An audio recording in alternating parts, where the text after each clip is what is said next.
கோவையில் நடைபெற்ற freedom run marathon we wonder woman freedom run 5வது பதிப்பாக கற்பகம் உயர்கல்வி அகாடமி மற்றும் பிராம்ப்ட் இன்ஃபோடெக் இணைந்து பெண்களுக்கு எதிரான சைபர் குற்றம் எனும் தலைப்பில் நடைபெற்ற இதில் 1000க்கும் மேற்பட்டோர் பங்கேற்றனர்.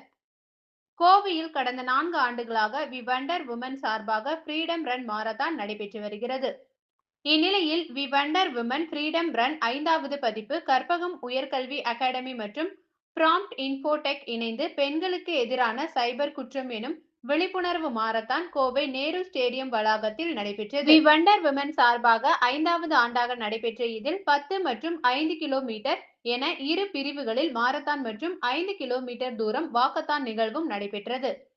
வி வண்டர் விமனின் நிர்வாக அறங்காவலர் சுபிதா ஜஸ்டின் தலைமையில் நடைபெற்ற இந்நிகழ்ச்சியில் ரோட்டரி மாவட்ட ஆளுநர் Chella Raghavendran, elect governor Maruthi, daughters மாவட்ட தலைவர் Kavitha Gopalakrishnan, we wonder women trust இயக்குனர் சண்முகப்பிரியா, சைபர் கிரைம் புலனாய்வாளரும் பிராம்ப்ட் இன்ஃபோடெக்கின் நிறுவனர் மற்றும் தலைமை நிர்வாக அதிகாரியுமான சங்கர் ராஜ் சுப்பிரமணியன் ஆகியோர் கலந்து கொண்டு போட்டிகளை துவக்கி வைத்தனர்.